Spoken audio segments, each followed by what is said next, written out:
Anantapuram urban టీడీపీలో ముసలం రేగింది. Urban seat ఆశించి ప్రభాకర్ చౌదరి భంగపడ్డారు. ఇక ఆ సీటును దగ్గుబాటి వెంకటేశ్వర ప్రసాద్ కి టికెట్ కేటాయించడంతో ప్రభాకర్ చౌదరి వర్గీయులు బగ్గుమన్నారు. జిల్లా టీడీపీ కార్యాలయం పైన దాడి చేశారు. పార్టీ జెండాలు, ఫ్లెక్సీలను తగలబెట్టారు. ఫర్నిచర్ మొత్తం నాశనం చేశారు. ఇక పార్టీ కోసం కష్టపడ్డ ప్రభాకర్ చౌదరికి కాకుండా వేరే వ్యక్తికి కేటాయించడాన్ని తప్పుపడుతున్నారు. జిల్లా టీడీపీ అధ్యక్షులు కాల్వ శ్రీనివాసులు నివాసం వద్ద ప్రభాకర్ చౌదరి వర్గీయులు ధర్నాకు దిగారు.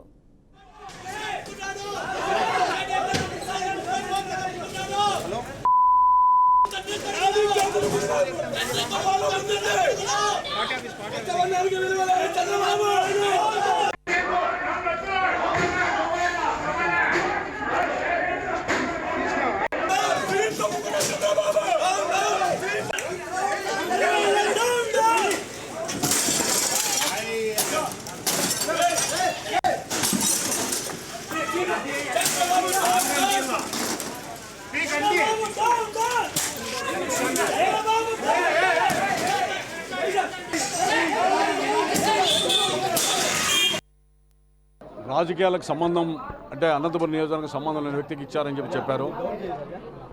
ఓకే, ఎందుకంటే ఎవరైనా టికెట్ ఆశించడంలో తప్పలేదు. చంద్రబాబు నాయుడు గారిని నమ్మి 5 సంవత్సరాలు ప్రతిపక్షంలో పోరాటం చేశాం.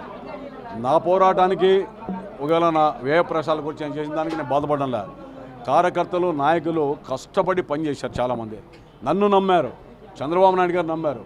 రేపు ప్రభుత్వం వస్తుంది, తర్వాత మా కష్టాలు తీరుతాయని అధికార పార్టీలో పెట్టినటువంటి అనేక మానసిక క్షోభను భరించారు. అనేక ఒత్తిళ్లను తట్టుకున్నారు. కేసులు పెట్టారు, అక్రమంగా బనాయించారు. వ్యక్తిగతంగా నా వ్యాపారాలను కూడా క్రషర్లు కావచ్చు, గ్రానైట్ మైన్స్ కావచ్చు, అన్నీ కూడా నష్టం చేశారు. అయినా కూడా ఆస్తులు అమ్ముకొని 5 ఏళ్లలో ఖర్చు పెట్టి హెడ్ క్వార్టర్లో పనిచేశాం. కానీ ఫలితం ఏంటి అనేటువంటిది కష్టించేవానికి దీంట్లో ప్రయోజనం లేదు. ఇది ఒక ప్రైవేట్ లిమిటెడ్ పార్టీగా తయారైంది అనేటువంటి భావన అందరిలో ఏర్పడుతోంది. ఏదేమైనప్పటికీ రేపు 10 గంటలకి, ఎందుకంటే కార్యకర్తలు చాలా అగ్రవేశాలు ఉన్నారు, నేను మాట్లాడకూడదని మాట్లాడడం లేదు. జిల్లా ఒకరికే ఇప్పుడు పురుగుల మందు దాకా ఒక అబ్బాయి చావు బతుకులో ఉన్నాడు. తర్వాత ఒక ఆమెకి హార్ట్ స్ట్రోక్ వచ్చి పడిపోయింది. ఇవన్నీ ఒకరికి ఫిక్స్ వచ్చింది. ఈ బాధాకరమైన సంఘటనలన్నీ కొంత సద్దుమణిగాల. రేపు 10 గంటలకి పత్రికా సమావేశం పెట్టి ఒక నిర్ణయం తీసుకోబోతున్నా. అతి త్వరలో జిల్లా వ్యాప్తంగా నేను ఈ 30-40 ఏళ్ళలో సేవ చేసిన వ్యక్తులు కానీ, లేదా నాకున్నటువంటి బంధం కానీ అందరిని కూడా పిలిపించి ఒక ఆత్మీయ సమావేశం ఏర్పాటు చేసి ఆ సమావేశంలో చాలా విషయాలు మాట్లాడి ఒక ఎట్లా అడుగు వేయాలో కూడా చేస్తాను. ఊపిరినంత వరకు ప్రజలకు దూరంగా ఉండను, రాజకీయాల్లో కొనసాగుతాం, రాజకీయాల్లోనే పోరాటం చేస్తాం. నేను కలిసే ప్రశ్నే లేదు, నాకు అవసరం కూడా లేదు. చంద్రబాబు నాయుడు గారిని ప్రాణాలకు తెగించి చాలా పనులు చేశాం ఆయన కోసం. నంద్యాల, కర్నూలు పార్లమెంటుకు పెడితే పనిచేశాం. మదనపల్లి బొమ్మంటే పనిచేశాం. తమ్మలపల్లి బొమ్మంటే పనిచేశాను. కడప సెంట్రల్ జైలు బొమ్మంటే పోయి వచ్చాను. అదేవిధంగా ఎక్కడ పడితే అక్కడ ప్రతి పనికి ఆయన నన్ను వినియోగించుకున్నాడు. ఎందుకు? ఆయన మీద విశ్వాసంతో. చాలా ఇన్ని పనులు చేసినా కూడా ఆయన 5 ఏళ్లలో మేము 6వ ర్యాంకులో ఉన్నాం. ఈ యొక్క భవిష్యత్తు బాబు గ్యారంటీ, భవిష్యత్తు బాబు షూరిటీ భవిష్యత్తు గ్యారంటీ కార్యక్రమం, ఈ విధంగా అనేక రకాలుగా పార్టీని నిలబెట్టాం. నేనే కాదు, రాష్ట్రంలో చాలా నియోజకవర్గంలో కార్యకర్తలు ఎంతో ఆశతో సంసారాలు వదిలేసి రావాలని చెప్పి అక్కడ నియోజకవర్గ ఇన్ఛార్జ్ ఆధ్వర్యంలో కలిసి కూర్చొని అనేక కష్టాలు నష్టాలు పడి కేసులు పెట్టించుకొని లాస్ట్కి ఆర్థికంగా చిరిగిపోయి పనిచేసిన వాళ్ళు చాలామంది ఉన్నారు. వాళ్ళందరి ఆశల్ని అడియాసలు చేసే రీతిలో 5 ఏళ్లలో పనిచేసినటువంటి వ్యక్తులు ఎవరు కనపడలేదా ఆయనకి? కేవలం వ్యాపారస్తులను పిలుచుకొని వచ్చి ఇచ్చేటువంటి పరిస్థితి.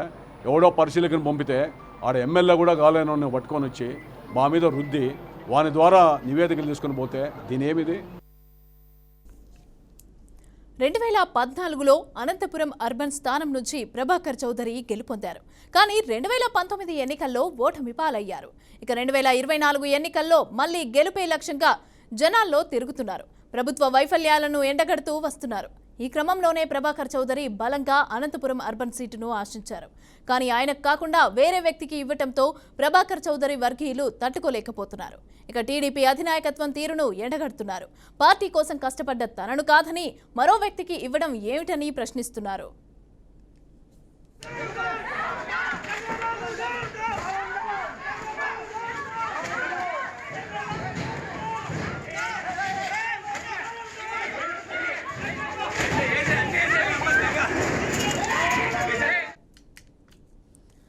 జిల్లా మొత్తం త్వరలోనే పర్యటించి తన బలమేంటో నిరూపిస్తానని ప్రభాకర్ చౌదరి అంటున్నారు.